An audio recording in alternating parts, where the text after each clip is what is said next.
tudo que tinha para seguir a Jesus, assim como o próprio Pedro, assim como o próprio João, o próprio Marcos, assim como o próprio Judas, assim como os outros demais, como Bartolomeu, Felipe,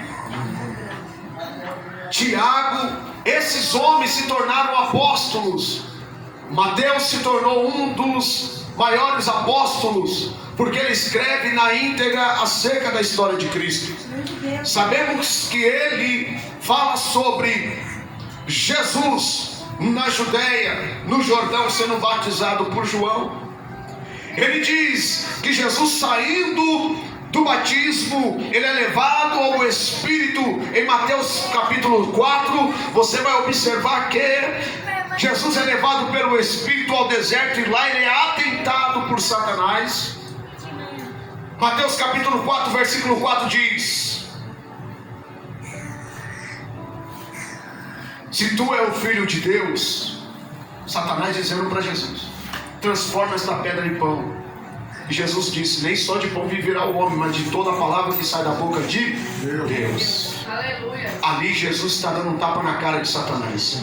Ali ele já está preparando os pés para esmagar a cabeça da Jesus. Foi atentado, e Mateus escreve que saindo e triunfando no meio da tentação no deserto, vencendo o inimigo no deserto, vencendo a tentação, ele vai para a Galileia.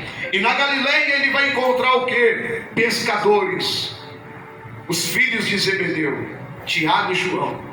Eles eram conhecidos por Jesus como Boanerges, traduzindo para nós, filhos do trovão. Por quê? Porque os dois irmãos, eles eram como trovões. Quando eles iam pregar, quando Jesus mandava eles anunciar o evangelho, eles eram os primeiros a ganhar almas.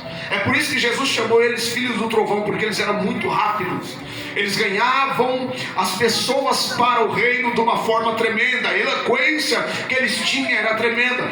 Pedro nem se fala, um homem doido, um homem que não sabia ler direito, um homem que não queria saber da lei, um homem que não procurava ao estudo na época. Ele se transformou o primeiro pastor da igreja primitiva.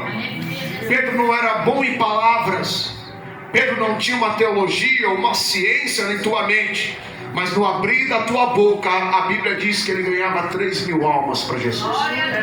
A unção que estava sobre Pedro, a Bíblia diz que no campo de guerra de enfermos, Anderson, havia tantos enfermos no campo, que só a sombra de Pedro passava e curava as vidas. Sabe por quê? A unção de Deus estava com ele.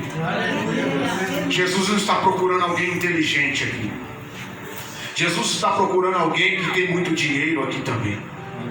Jesus não está procurando alguém que tem a melhor roupa, ou o sapato mais caro, a casa mais luxuosa. Não, Jesus está procurando os verdadeiros adoradores que adoram o Pai em espírito e verdade. Olha a humildade de Jesus para a mulher samaritana.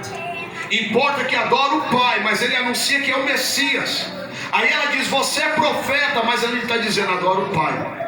Quando Lázaro estava morto, no quarto dia Jesus chegou. Quando Jesus falou para ele: saia para fora, olha a humildade de Jesus.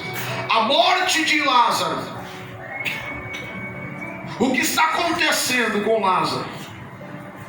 Ele não vai ser mais morto, ele será ressuscitado. Mas a ressurreição de Lázaro não é para mim, mas a ressurreição de Lázaro, tudo é para a glória de Deus. Em João capítulo 17, Jesus ora, e ele diz na sua oração: glorifico ao Pai por me deste estes. Quem? Os discípulos, a humanidade. Jesus disse na oração: glorifico ao Pai por me deste estes, antes da fundação do mundo. Ei, antes de você chegar no ventre da tua mãe, Jesus já te escolheu. Não foi no ventre da tua mãe que Jesus te escolheu, foi antes da fundação do mundo. Olha, irmãos, o tempo. Agora 30 anos depois que Jesus sobe aos céus, Mateus escreve, assim como os demais escrevem.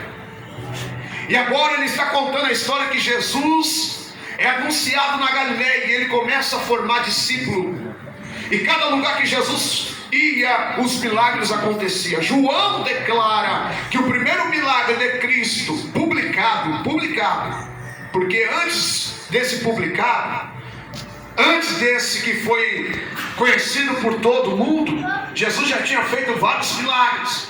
Mas a Bíblia diz que o primeiro milagre em público foi em Caná da Galileia. Houve uma festa de casamento. Todo mundo estava lá, Jesus, Maria, os discípulos, os seus irmãos foram convidados para a festa. Jesus foi convidado para a festa. De repente, acaba-se o vinho. Comida tem, mas acabou o vinho. Jesus está na mesa tranquilo com os seus discípulos. As pessoas estão falando, conversando, dizendo: acabaram-se o vinho. Maria, sua mãe, se apresenta e diz: filho, acabou o vinho. Jesus, com toda a humildade, diz: mulher, que tenho eu contigo, porque ainda não é chegada a minha hora. Por que Jesus declara para a mulher? Porque ele não é ignorante em dizer para ela isso. Ele está sendo sábio em dizer para Maria que ainda não chegou a hora. Por quê? Porque as pessoas estão falando: acabou o vinho, mas o noivo, a noiva, ainda não percebeu que acabou o vinho. Porque na mesa deles tem vinho, mas na mesa dos demais não tem vinho. Então o noivo e a noiva estão felizes, porque a família está lá, os amigos estão lá e eles estão casando. Só que eles não perceberam que acabou o vinho. Mas quando eles percebem, porque o mestre de sala diz para eles: acabou o vinho. Quando a notícia chega, o casal que acabou o vinho, eles se entristecem. Aí Jesus diz: agora é chegada a minha hora. Quando Maria está dizendo: filho, faça um milagre, ele fala: ainda não é chegada a minha hora. Mas quando o noivo e a noiva, os principais da festa, anuncia e se entristece que acabou o vinho, aí ele vai se manifestar. Ele se levanta, se retira do meio da multidão na festa. Ele vai para uma sala onde estão cântaros de água. Ele manda chamar os servos para encher os cântaros de água. Quando os cântaros de águas é transbordados, a Bíblia diz que ele ora ao Pai e transforma a água em vinho. Sabe o que Jesus está dizendo?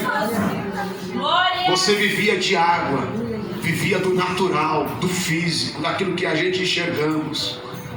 Quantas das vezes você viveu do natural, mas quando Jesus entra na casa, quando Jesus entra na festa, quando Jesus está no lugar, ele transforma a água em vinho. O que representa o vinho? O vinho representa alegria.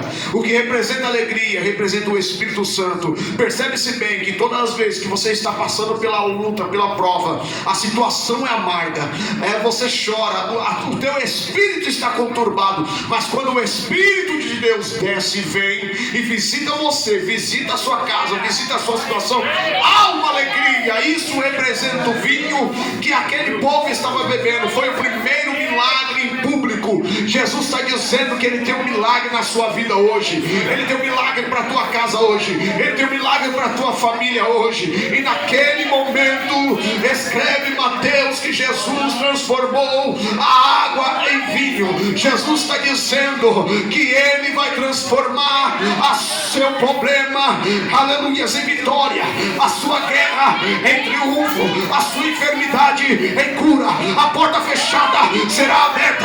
Deus está dizendo que impedimento vai cair por terra, a muralha vai cair por terra, o gigante vai cair por terra, porque ele não está morto, ele ressuscitou para te dar vida e vida com abundância. Receba isso para a tua vida. Jesus está transformando a água e vinho da tua vida. Recebe em nome de Jesus.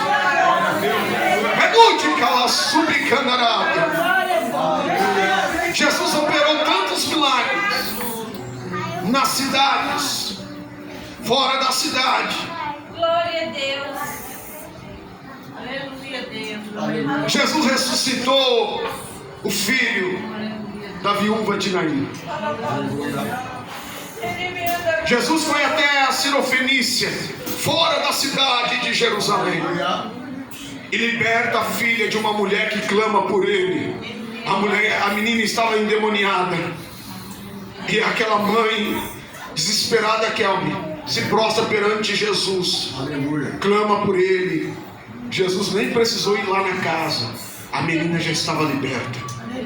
Lembra do centurião de Cafarnaum? Tinha um servo que estava doente. Esse servo te servia na íntegra, não faltava no serviço, chegava na hora certa, mas ele ficou doente.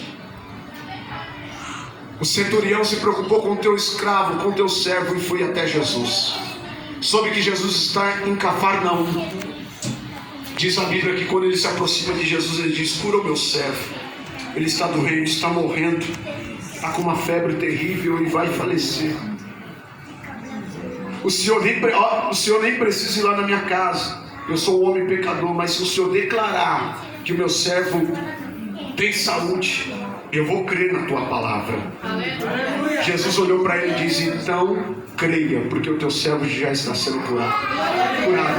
Rapidamente aquele homem corre para a tua casa, e verdadeiramente o homem estava de pé. Por quê? Porque ele creu na palavra do Senhor. Levanta a sua mão. Está sendo declarado aqui que Deus, ele tem vitória na sua vida, que o impossível será possível. Ele vai trazer existência daquilo que não existe. Se você crê nesta palavra, você vai tomar posse. Quando você chegar na tua casa, você vai ver a diferença de Deus na sua vida. Levanta a mão mais forte, mais para cima, isso, mais para cima, como um cajado. Levanta a sua mão para declarar a vitória. Deus está me revelando do céu agora. Ei, a canto e a subcandarábia, que quando você entrar na tua casa, a vitória estará esperando você. E sabe os demônios que tentaram impedir o ano passado? Este ano está caindo por terra hoje. Os demônios não vão suportar a presença de Deus na tua vida. Os demônios não vão suportar a presença de Deus na tua casa. Recebe e toma posse da tua vitória.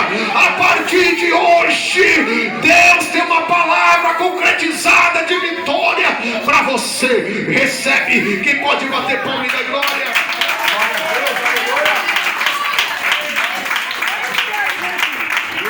Jesus curou tantos enfermos, ressuscitou tantos mortos. Jesus chegou na cidade de Siloé e havia um homem cego que pediu a cura. Jesus cospe no barro, pega o barro, transforma o barro em argila, coloca sobre o rosto, nos olhos daquele homem, e falou: agora vai até o tanque de Siloé. O nome Siloé significa enviado. Sabe o que Deus está dizendo? Que está enviando. Não é uma mensagem no WhatsApp, não é uma mensagem no Facebook, não é no Instagram, não é no Twitter, mas Ele está enviando do céu a tua vitória. Aquele homem chegou até o tanque de Siloé, e lá estava a vitória dele. Ele lava o rosto na água do tanque, e ele começa a ver os homens andando como árvores. Ele viu tudo embaraçado. Jesus falou assim: enxergue bem. Aí ele começa a observar: eu estou enxergando os homens, eu estou enxergando as cores, estou vendo a maravilha. Oh glória! Os discípulos glorificaram o Senhor na cidade de Siloé. Aquele homem começou a anunciar à multidão: eu era cego, mas Ele veio e me deu saúde. Hoje eu enxergo. Lembra do mudo? Jesus fez ele falar. Lembra do paralítico?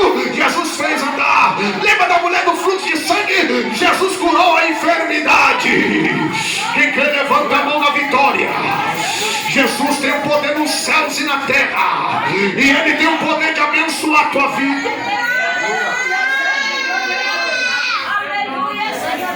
Nós sabemos que todos que têm a presença de Deus é perseguido, é caluniado, é